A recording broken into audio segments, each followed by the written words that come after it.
Monsieur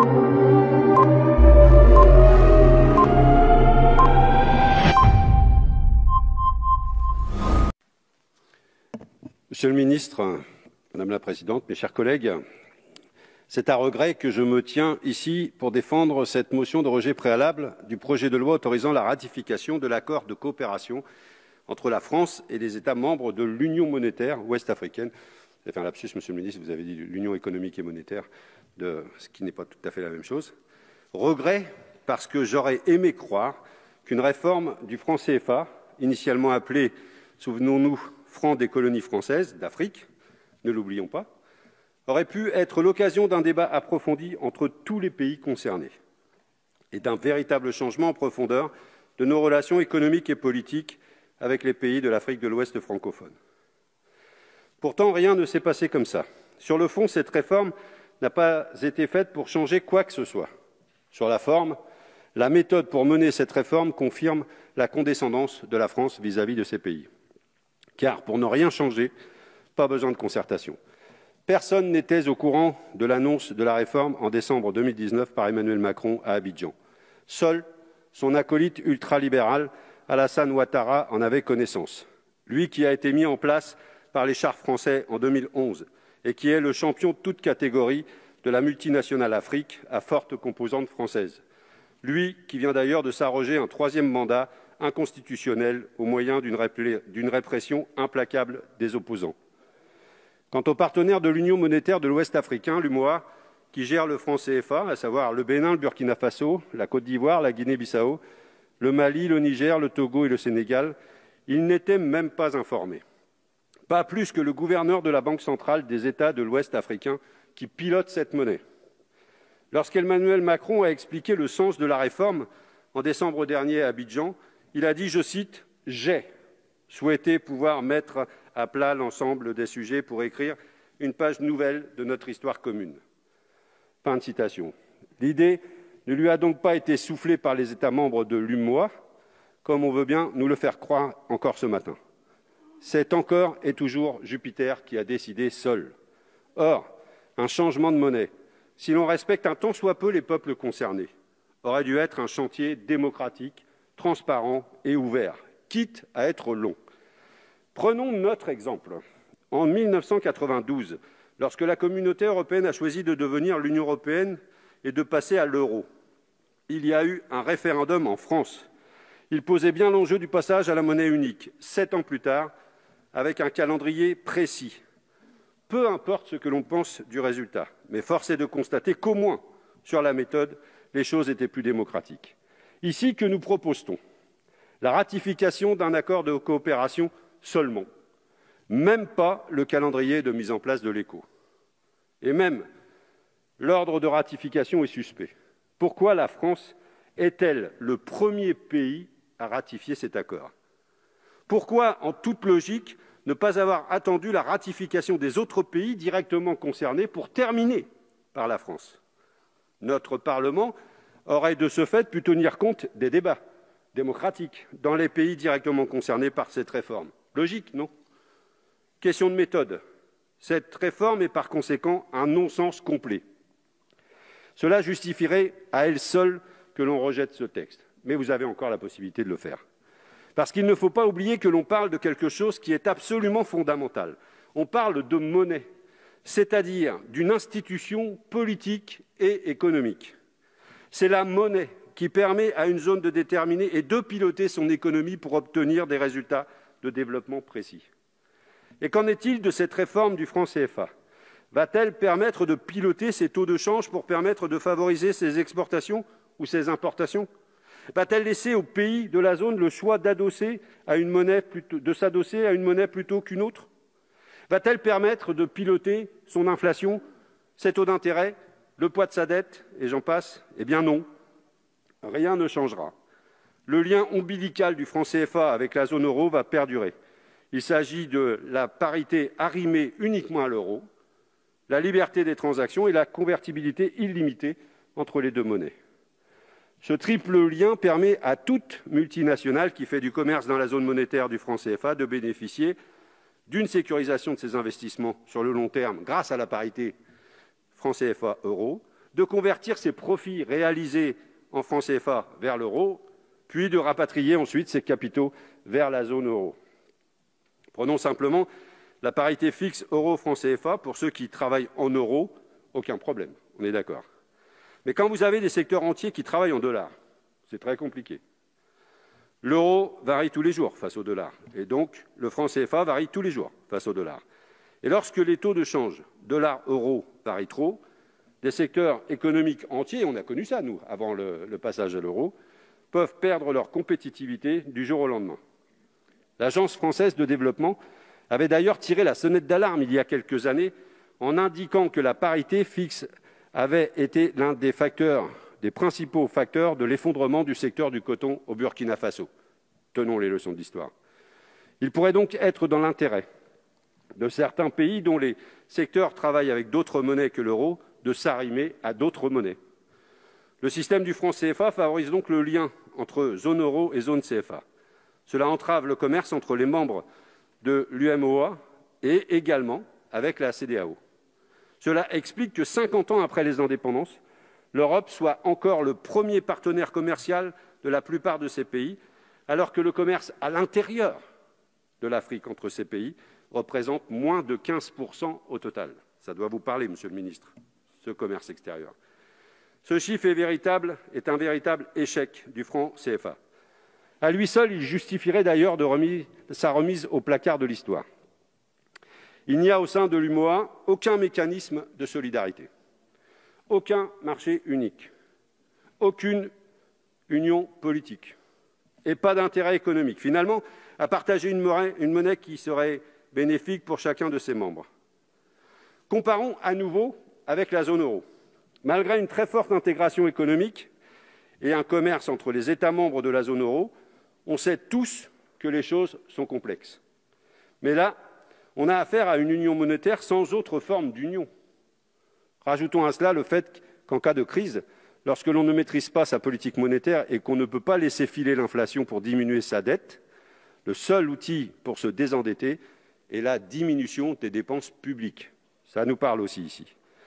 Comme dans l'Union européenne, c'est austérité à perpétuité.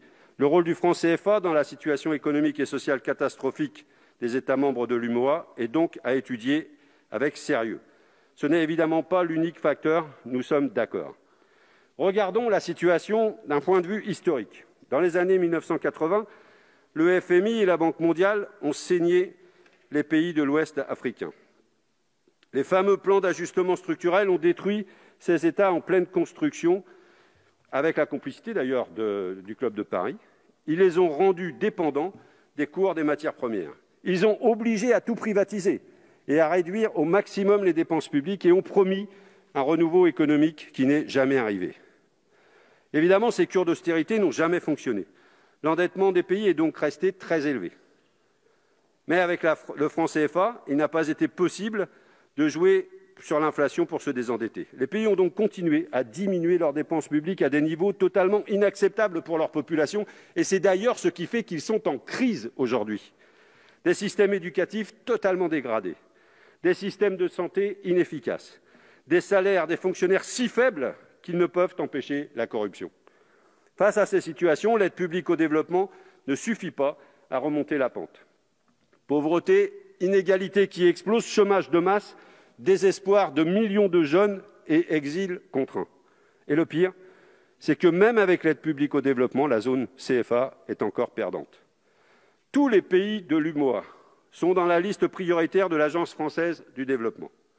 Une partie importante de notre APD est donc dédiée à la mise en place de programmes pour ces pays, dont certains consistent à construire des infrastructures. Or, qui est favorisé lorsqu'il s'agit de gagner des marchés dans une monnaie arrimée à l'euro? Nos multinationales, bien sûr. Le métro d'Abidjan est à ce titre un exemple funeste de ce genre de projet, dénoncé récemment par le sénateur communiste Pierre Laurent. Il a été confié, suite à d'immenses pressions du pouvoir français, sans appel d'offres, à un consortium d'entreprises françaises à un prix astronomique. La transformation du franc CFA en éco ne va donc en rien changer ce système. Les trois choses qui vont changer sont donc le nom, la capacité pour la Banque centrale des États de l'Ouest africain de déposer ses réserves de change ailleurs qu'au Trésor français, l'absence de Français dans la gouvernance de la zone monétaire. Et encore. L'étude d'impact de ce projet de loi dit que la fin de l'obligation de réserve de change au Trésor français ne changera rien dans la tutelle monétaire. Par contre, cette disposition coûtera moins cher à la France. Il n'y aura donc plus à rémunérer les avoirs déposés sur le compte dédié. Voilà qui en dit long d'ailleurs sur l'état d'esprit de ses auteurs. Quant à l'absence de Français dans la gouvernance de la zone monétaire, elle est à nuancer si on lit attentivement l'article 4 du traité. Au sein du comité de politique monétaire de la Banque centrale des États d'Afrique de l'Ouest, une personnalité indépendante et qualifiée sera nommée par le Conseil des ministres de l'UMOA en concertation avec la France. Je ne reprendrai pas ici une petite interpellation de Roselyne Bachelot cette semaine. Ainsi, la France sort par la porte pour mieux revenir par la fenêtre. L'objectif de la France vis-à-vis de l'UMOA est clair, faire taire les critiques populaires sur le franc CFA par une réforme plus que minimaliste. Concernant le nom de cette nouvelle monnaie, c'est une tartufferie, comme j'en ai rarement vu.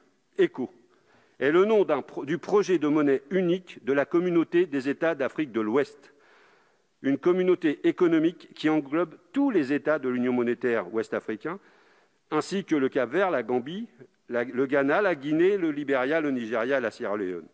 La CEDEAO, ou ECOWAS en anglais, avait choisi le diminutif de son acronyme anglais pour nom de sa future monnaie. Nous avons affaire ici à une OPA hostile sur l'écho de la CEDEAO. L'objectif de la France vis-à-vis de la CEDEAO est clair. Couper l'herbe sous le pied du projet monétaire de cette zone et imposer son écho comme un fait accompli pour étendre l'influence de sa monnaie à tous les États membres de la CEDEAO. Cet objectif est clairement énoncé dans le rapport de notre commission. Je le cite à la page 22. Le fait que le changement de monnaie, seul d'un héritage controversé, est susceptible de générer une dynamique politique. Et je poursuis la citation. Il peut permettre à d'autres pays aujourd'hui extérieurs à l'UMOA de rejoindre l'écho. Mais cet objectif n'est pas du tout été apprécié par les pays concernés. Le Nigeria, poids lourd de la CEDEAO, a évoqué l'implosion de cette zone si la réforme du CFA était mise en place. Et plusieurs États ont condamné cette initiative très officiellement. Vouloir imposer cet écho à toute la CEDEAO est une stratégie très dangereuse. L'exécutif français prend ainsi le risque d'une crise diplomatique dans cette zone déjà en proie à de fortes tensions. L'objectif absolu dans la CEDEAO devrait plutôt être le renforcement des États, de leurs services publics, de leur économie. Seuls ces objectifs permettront d'offrir aux populations des perspectives de vie et de travail sur place.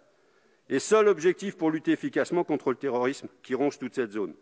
Et par cette stratégie du chaos, la France affaiblit la CEDEAO. Or, la CEDEAO est l'appui de l'Union africaine dans la région pour mener une politique de convergence économique et financière, une union douanière pour créer des intérêts économiques communs dans la région et surtout pour mettre en place une devise commune. Affaiblir la CEDEAO, c'est affaiblir le relais de l'Union africaine pour l'intégration régionale. Affaiblir la CEDEAO, c'est affaiblir le multilatéralisme africain. Vous parlez de multilatéralisme, sauf quand ça ne vous intéresse pas. Et j'imagine que personne ici ne veut aujourd'hui affaiblir le multilatéralisme africain. Voulons-nous être complices de cette stratégie de casse ? Que l'on me comprenne bien, je ne penche pas non plus pour le très libéral projet éco de la CEDEAO. Je constate simplement que le gouvernement français s'est invité dans ce débat pour en perturber le cours. Cette monnaie, assumez-le, correspond aux intérêts des classes supérieures africaines tournées vers l'extérieur et aux multinationales qui travaillent en euros.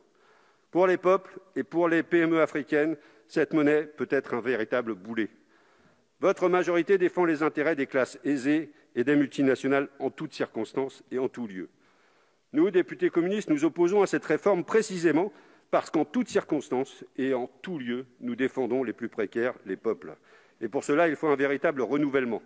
L'exécutif français ne doit pas imposer sa volonté en faisant pression sur des dirigeants africains. Ces pays sont indépendants et il est insultant à leur dicter leur politique monétaire et économique. Cela ne fait qu'alimenter le sentiment anti-français. Avec cette réforme, nous sommes à 1000 lieues de ce qu'il faudrait faire pour réparer et construire des relations respectueuses, d'égal à égal, de coopération entre nos pays et nos peuples. Et pour finir, il faut se poser la question de l'intérêt d'une telle réforme pour les peuples. Eh bien, à l'occasion de ce travail, nous n'avons rien trouvé Cette réforme n'est pas faite pour eux, pourtant c'est eux qui vont souffrir de ces mauvais côtés. Cette hypocrisie n'a donc que trop duré. Il faut rejeter ce texte et repartir à zéro. Vous en avez tout de suite la possibilité et entamer un véritable processus démocratique. Je vous invite à soutenir donc ce rejet. Merci, monsieur le député. Madame la présidente, monsieur le ministre, président, rapporteur, mes chers collègues, la relation de la France à l'Afrique francophone ne pourra jamais être assainie tant que ses dirigeants n'auront pas mis de côté leur obsession de l'influence politique et économique sur cette zone. La réforme que vous proposez est à l'image de cette obsession. Elle est aveugle aux dangers qu'elle pourrait créer. La zone monétaire du franc CFA s'appelle l'Union monétaire de l'Ouest africain. L'UMOA, elle est composée, on le rappelle, du Bénin, Burkina Faso, Côte d'Ivoire, Guinée-Bissau, le Mali, le Niger, le Togo, le Sénégal. Tous ces pays font également partie d'un ensemble plus large, la CEDEAO, la communauté économique des États de l'Ouest africain, qui compte en plus de 8 États de l'UMOA, le Cap-Vert, la Gambie, le Ghana, la Guinée, le Libéria, le Nigeria et la Sierra Leone. La CEDEAO regroupe 15 États qui ont pour objectif de converger économiquement et, entre autres, de travailler à une monnaie unique depuis des années. Depuis 2019, il n'y a pas de hasard. La mise en place de cette monnaie unique de la CEDEAO s'accélère. Elle devra s'appeler cette monnaie l'ECO. Pourtant, en décembre 2019, sans que les membres de la CEDEAO, ni même les autres membres de l'UMOA, ne soient au courant, Emmanuel Macron, président français, et Alassane Ouattara, président ivoirien, ont annoncé la mise en place de l'ECO à l'échelle de la seule UMOA, en remplacement du franc CFA. Et cet ECO-là ressemble à s'y méprendre au franc CFA, mais ignore totalement les critères retenus par la CEDEAO pour sa monnaie. Comme le dit l'économiste sénégalais Ndongo Samba Sylla, je cite, « Une abolition du franc CFA aurait nécessité au moins symboliquement la fin de l'accord de coopération monétaire entre la France et les pays de l'UMOA. » Et ce n'est pas le cas. Alors, pourquoi cette réforme, une réforme de cette ampleur, a subitement été proposée sans concertation? Il y a, à mon sens, deux explications. La première, c'est sans doute parce que la CEDEAO avait un calendrier de réforme monétaire qui s'accélérait. Face à cette accélération, la peur française de perdre notre influence dans cette zone s'est réveillée. Les dirigeants français ont donc choisi de torpiller le projet de la CEDEAO, comme l'a dit l'économiste sénégalais Damba Moussa Dembélé. Mais cette stratégie a créé de très vives tensions diplomatiques au sein de la CEDEAO entre les pays utilisant le franc CFA et les autres, et entre les pays de la CEDEAO et la France. Le président Nigeria a même brandi la menace de dislocation de la CEDEAO. Cette stratégie de la tension est loin d'être innocente. C'est Justin Koné-Kontinen, ancien ministre ivoirien, qui l'explique le mieux. Il dit que pour maintenir son influence en Afrique de l'Ouest, la France n'a que deux solutions. Je cite, « faire en sorte d'avoir, je le cite, l'entièreté de la zone CEDEAO sous son contrôle, grâce à sa monnaie, soit, à défaut, la désintégrer pour sauvegarder son espace butin de son passé colonial. » Pas de quoi être fier. La deuxième explication de la mise en place précitée de la réforme du franc CFA, c'est de briser au sein de l'UMOA l'élan patriotique des Africains quant à la reconquête de leur souveraineté monétaire, comme le dit l'économiste Séraphin Prao. Casser la dynamique naissante de l'ECO de la CEDEAO et casser la dynamique anti-franc CFA émergeant dans les sociétés civiles de l'UMOA. Voilà le pourquoi de la précipitation. Nous comprenons donc qu'au-delà du débat économique, c'est la sauvegarde du précaré français qu'il s'agit. Mais la politique de la terre brûlée engagée par cette réforme pourrait s'avérer très dangereuse. Prendre ainsi le risque d'un retour de flamme dans un espace géopolitique en proie à tant de dangers est totalement irresponsable. Cette irresponsabilité est compréhensible au regard de l'histoire. Cette réforme ne fait que poursuivre la fuite en avant entamée depuis le premier jour de la décolonisation. D'ailleurs, le 19 juillet 1961, ici même, le député communiste Paul Sermolache disait, à l'occasion du débat sur le traité mettant en place l'UMOA, je cite, « Les peuples d'Afrique aspirent à une véritable indépendance, sans restriction, sans arrière-pensée. Vouloir aller contre ce courant, c'est aller à de nouveaux déboires. Nous nous refusons de cautionner votre politique. Notre position est claire, disait-il. Nous sommes pour de véritables rapports de coopération qui ne peuvent se concevoir et être durables sans une totale indépendance. » Il allait même jusqu'à critiquer le fait que certaines élites africaines étaient corrompues par la France pour mieux faire accepter au peuple les décisions impopulaires exigées par Paris. Cela n'existe heureusement plus aujourd'hui. Raymond Devos rajouterait « quoique ». Force est de constater que près de 60 ans après cette intervention, nous voyons encore quotidiennement dans cette zone de l'Afrique les déboires dont les députés communistes parlaient. C'est pourquoi nous appelons à voter contre ce projet de loi, en espérant que cette fois-ci, le pouvoir entende réellement cette mise en garde.